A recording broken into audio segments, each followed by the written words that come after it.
মানব ইতিহাসের সবচাইতে বিপদগ্রস্ত মানুষটির নাম মুহাম্মদ সাল্লাল্লাহু আলাইহি সাল্লাম।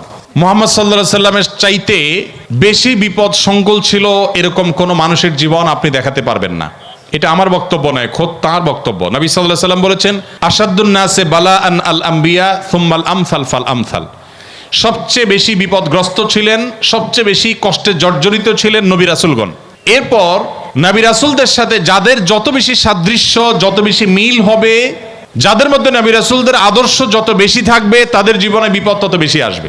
অনেক মুসলিম বন্ধুরা প্রশ্ন করেন, ইসলাম যদি সত্য ধর্ম হয়, আল্লাহর অস্তিত্ব যদি সঠিক সত্য হয়, নাউজুবিল্লাহ, এরকম প্রশ্ন অনেক মুসলমানের সন্তান করেন, তাহলে মুসলমানরা কেন গোটা পৃথিবীতে মার খাচ্ছে? কেন ফিলিস্তিনে আমরা দেখি বোমের নিচে মুসলমান? কেন কাশ্মীরেও আমরা দেখি নির্যাতনের নিচে মুসলমান? কেন সিরিয়াতেও আমরা দেখি নির্যাতিত মুসলমান? কেন ইরাকে আমরা দেখি মার খাচ্ছে মুসলমান? কেন আফ্রিকা আমরা দেখি মার খাচ্ছে মুসলমান? কেন বার্মায় দেখি আমরা মার খাচ্ছে মুসলমান? কেন চায়নার উইঘুরে দেখছি আমরা মার খাচ্ছে মুসলমান? পৃথিবীর যেখানেই মার খাচ্ছে দেখবেন মুসলমান মায়ের নিচে আছে, উপরে মুসলমান নেই। তারপরও পৃথিবী বলবে মুসলমান সন্ত্রাসী।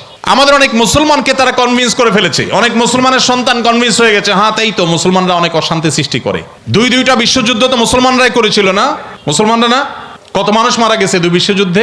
100 মিলিয়নের বেশি মানুষ হত্যা করা হয়েছে দুইটি বিশ্বযুদ্ধে, মুসলমানরা করেছে। মুহাম্মদ সাল্লাল্লাহু আলাইহি সাল্লাম তার আদর্শকে পৃথিবীতে প্রতিষ্ঠিত করতে গিয়ে 27টি যুদ্ধে তাকে সশরীরে অংশগ্রহণ করতে হয়েছে। 27টি যুদ্ধে তিনি অংশগ্রহণ করেছেন। এই সকল যুদ্ধে যত মানুষ মারা গেছে সবগুলোর যোগফল কত জানা আছে আমাদের কারোর? মাত্র 1000 মানুষ।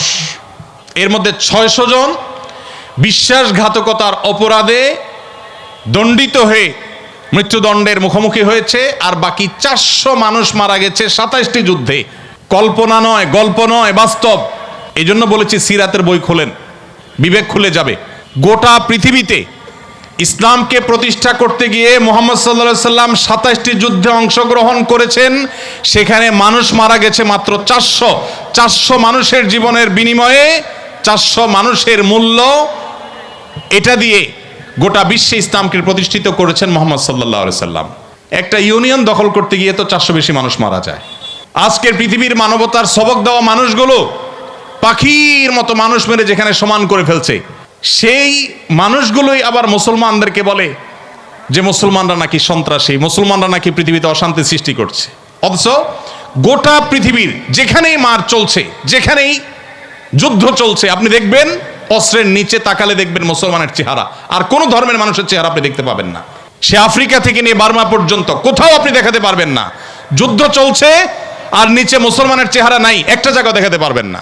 এত কিছুর পরও মুসলমানকে গালি শুনতে হয়। ভাইরা আমার, তো মুহাম্মদ সাল্লাল্লাহু আলাইহি সাল্লাম তার জীবন ছিল সবচেয়ে বেশি কষ্টের, সবচেয়ে জর্জরিত।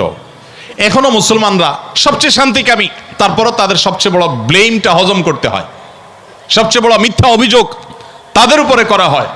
অথচ মুসলমানরাই হলেন পৃথিবীর সবচাইতে শান্তিকামী, সবচাইতে শান্তিকামী।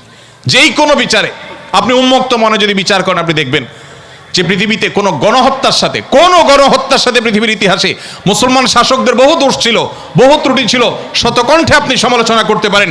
আজকের বিশ্বের মোড়লরা যেভাবে গণহত্যা করছে, পাখির মতো নির্বিচারে মানুষ মারছে ফিলিস্তিনের মাটিতে, আজকে পৃথিবীর বিভিন্ন প্রান্তে তারা যেভাবে মানুষ খুন করছে, সেই মানুষগুলাই যখন কোনো ভিডিও ফুটেজে দেখেন ফেসবুকে, ইউটিউবে, তারা হেলিকপ্টার নিয়ে তাদের সেনাবাহিনী গিয়ে একটা গর্তে, কোনো একটা ড্রেনে কোনো কুকুর ছানা পড়ে গেছে, একটা বিড়ালের ছানা পড়ে গেছে, সেটা উদ্ধার করার জন্য তারা লেগে গেছে, আপনি তখন বলছেন ওয়াও কত মানবিক তারা। সেই তারা যখন কুকুরের জন্য বিশাল বড় হসপিটাল করছে, আপনি বলছেন কত মানবিক তারা। অথচ এরাই নির্বিচারে পাখির মতো মানুষ হত্যা করছে। এবং অনেক সভ্য দেশ আছে যেই দেশে শুধু ফিলিস্তিনি নির্যাতিত ফিলিস্তিনিদের পক্ষে পতাকা নিয়ে আপনি রাস্তা বের হবেন, রাষ্ট্রের আইন অনুযায়ী আপনি অপরাধী বিবেচিত হবেন।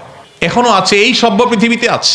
তো যাই হোক, প্রিয় নবী সাল্লাল্লাহু আলাইহি সাল্লাম যে দিন রেখে গেছেন, এখানে মুসলমান কোণঠাসা থাকবে, এটাই স্বাভাবিক। আমার কথা গেছিল সেখান থেকে যে অনেক বন্ধু বলে কেন মুসলমানরা এত মায়ের খাচ্ছে যদি ইসলাম সত্য হয়। হ্যাঁ, ইসলাম সত্য যে তার প্রমাণই এটা যে মুসলমানরা মায়ের খাবে।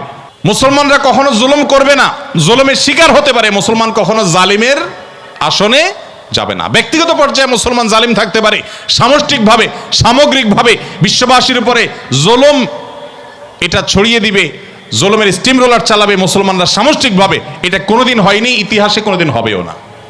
অতএব যারা মনোবেদনা আছেন, কষ্টে আছেন, বিপদে আছেন, ভেঙে পড়েন যে এত বিপদ কেন, তারা নিজেদেরকে অনেক সময় মনে করেন যে আমি অপরাধী। না, এটা বরং সান্ত্বনার ব্যাপার। যে যত ইমানদার হবে তার জীবনে যত পরীক্ষা আসবে তার থেকে তত কষ্ট করতে হবে এবং কষ্টের মধ্য দিয়ে পার হতে হবে। ইমানদারের সাফল্য হলো যে যত কষ্টই হোক না কেন, একভাবে না একভাবে কষ্ট শেষ হবে। কোনোভাবে যদি শেষ না হয়, মৃত্যুর মাধ্যমে শেষ হবে।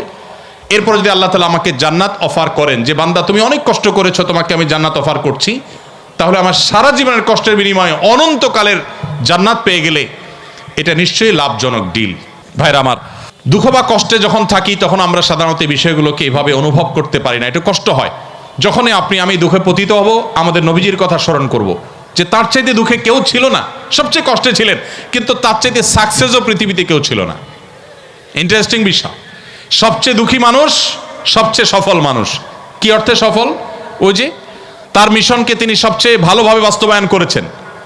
প্রথম এবং দ্বিতীয় বিশ্বযুদ্ধের মধ্যে 100 মিলিয়ন মানুষ হত্যা করতে হয়নি, তার আদর্শকে তিনি পৃথিবীতে অত্যন্ত চমৎকারভাবে প্রতিষ্ঠা করে গেছেন, সবচেয়ে শান্তিপূর্ণভাবে, সবচেয়ে কম মানুষের জীবনের মূল্যের বিনিময়ে।